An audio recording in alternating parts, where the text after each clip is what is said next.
Hello, all you hardcore boxing fans out there. How you doing? It's Russ here from Pokey's Corner, the biggest gob in sport. We say the things on here that not many other channels say. Well, they make out they want to say it, but they don't, because majority of them ain't got no knackers. Max, you're supposed to be sending me videos of your training, aren't you? Well, I've done my bike run today in a circuit. So where's your videos, Max?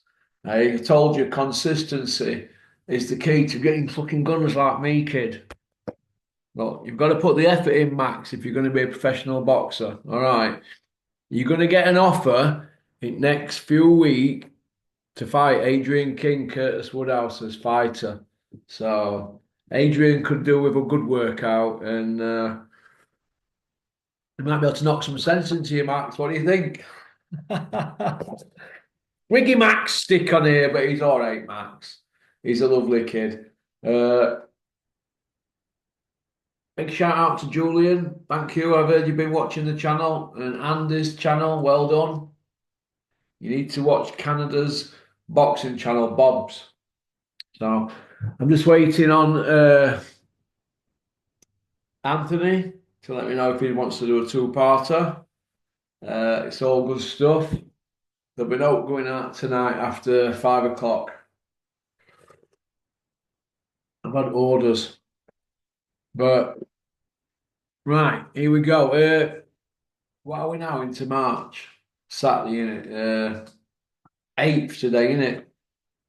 Curtis Woodhouse is in the lead for the 100 quid. But we've got Terry's hot on his heels, but we're going to be wheeling out the big guns in the next few days. Kent, Jerry, and Ryan's going to be making a comeback on here.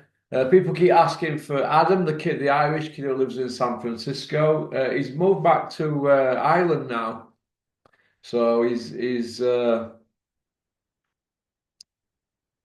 I don't know. I think everything's up in air with what he's doing with his life. He's only a young kid, isn't he?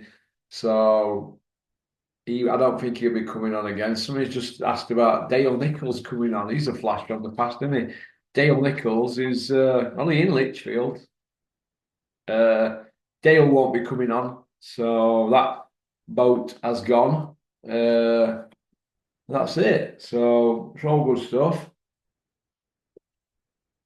We might have Gary back on from Welcome Estates or John. I like John from Welcome Estates, Sparkling John. He's good for an interview. It's all good. I've got Peter De Freitas coming on Monday at have a look. Monday lunchtime. So we're looking forward to that. We're looking forward to Peter's take on the current events in the sport of boxing. Right. Last night we saw Arvin Drago beat J Lo on points. Did age catch up with Natasha Jonas? Well, she's 41 in a couple of months. And that was my only worry about the fight, that she's fighting somebody 10, 11 years younger than her. So, if she retires, has she been a great servant? Of course she has. She's got multiple world titles under her belt. She's an Olympian and she's a great ambassador for the sport. And she's a fantastic pundit. So if that is the end for Natasha,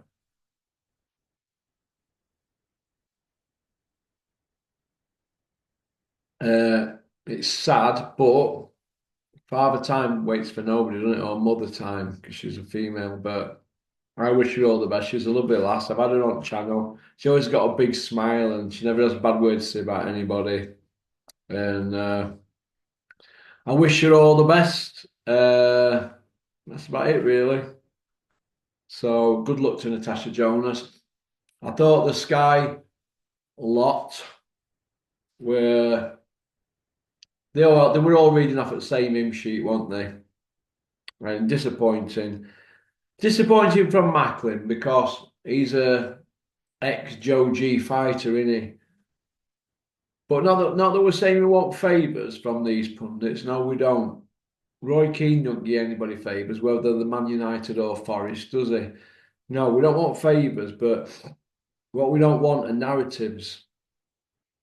And the narrative all week were Price is going to win on points. That was the narrative all week, and it was handing over the torch and all this and blah blah blah. And I didn't like it. I thought it was in bad taste, especially when Macklin came out in one interview saying that Joe G will pull her out, Natasha out. Why?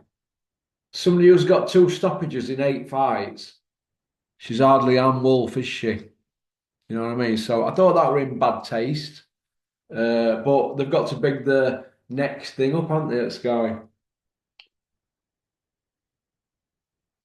Just like if this girl goes and fights Katie Taylor and beats Katie Taylor, they'll be bigging the price up, won't they? Because Katie Taylor's over ill now, isn't she? But there were a time where everything were in Katie Taylor's favour, and it's just how it goes, isn't it? And it'll be a little bit like Daniel Dubois, won't it? Really, when he fights Moses Atome when they hand the baton over, and that's just what happens. Ali, Larry Holmes, and then Sonny Liston to Ali, and Ali to Larry Holmes, and that kind of thing, isn't it? Really, but it's sad, but I wish Natasha Jonas all the best. She's a little darling, isn't she? She's a lovely person, and she really does light up the place when you're at the same gym as her, or if you're in a restaurant with her or anything like that. She's a lovely lass. So I wish her all the best. Eddie, bigging up the competition. Eddie Hills. In the blue corner from Billericay, the 7-0 Iceman, 5 by way of fresh after his TKO victory over Ben Shalom, aka Adrian Mole. It was only a push, but Marcus McDonald gave it as a TKO. Eddie bigging up the competition. Well, what could he say? He had to say that, didn't he, really? He once so long ago, Eddie was saying, if Turkey says jump, I say how high. Well, let me tell you this, Eddie's gutted because Eddie and Matchroom thought they could ponce a living off Turkey, didn't they, forever? Oh, this is easy money, isn't it? Turkey's forking out for all the shows and we're in at the right place at the right time. And look at him. Well, we've made a lot of money. Yeah, you've made a lot of money out of that job, but you're surplus to requirements now. You're going to be put out to pasture. Everybody's going to want to work with Turkey now. I mean, Turkey's even coming out now saying, I'm not bidding on Bivol versus Benavides. He's trying to show strength. So where does it leave them lot? Eddie Hills with his Fantasy Island stories about being this amateur boxer that were ripping through the super heavyweight division. Where does it leave him? It leaves him out in the cold, doesn't it? Frozen out. Where does it leave old Dinted? Bricktop. It leaves him doing a humongous shoulder roll combination, doesn't it? All he's been doing all week is this, isn't it? He makes Mayweather look tame. Now, my own personal opinion is this.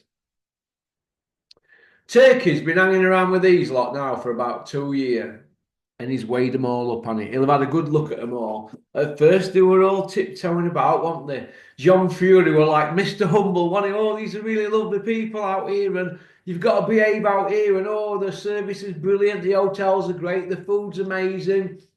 All that free gratis and free travel and first class this and first class that and limos here, there, and everywhere. Oh, it's easy to love something like that, isn't it? But after about a year, 18 months, what happened? The mask slipped on a lot of them, didn't it? And they all started getting settled into their environment. Before you know where you are, John Fury is being louder than ever and he's sticking nut on opponents' uh, team members and ranting off and blah de blah. And the mask slipped on it. And they'll have weighed it all up. They've all been sat back, haven't they, looking at them all and thinking, what a shower. That's what's happened. And I've been watching from afar. We all know what this lot are about, don't we, really? They've all sold their souls and they're weighing them all up now, aren't they? And then look who's just nipped in at end, and it were probably all the setup from the beginning. Dana White's nipped in. Thank you very much. Pop, pop, bang. There you go. Now, what I'm worried about now is the Muhammad Ali Act. We all know about the Muhammad Ali Act, don't we, that came in years ago. Now, I'm worried that they're going to get that thrown out. Now, Dana White's like that anyway, Trump. If they get that thrown out, they're going to be able to do what they want, aren't they? And what they'll do, it'll be a UFC model. There's ways round that Muhammad Ali Act. There's ways round it, but I think they might go for it. Paulie Malignaggi does. If they do, boxing could be in a bad place. But at the moment, fighters are getting paid a lot of money by them, aren't they? And we don't know what they're going to offer them for this boxing league, do we really? So as far as I'm concerned, big up to them. Because this lot have been taking Mickey, haven't they, for years out of fighters. You know, the Hearns and Warrens and that. They've filled the boots, haven't they? And you know they're handing companies down to their kids, and then they'll be handing it down to their kids. They're creating dynasties off at back of fighters, blood, sweat, and tears. So that's how I look at it. So all right, so let's see what happens moving forward. All right. Thanks for liking and subscribing and leaving a comment. This is part one. Join me on part two. Pop, pop, bang.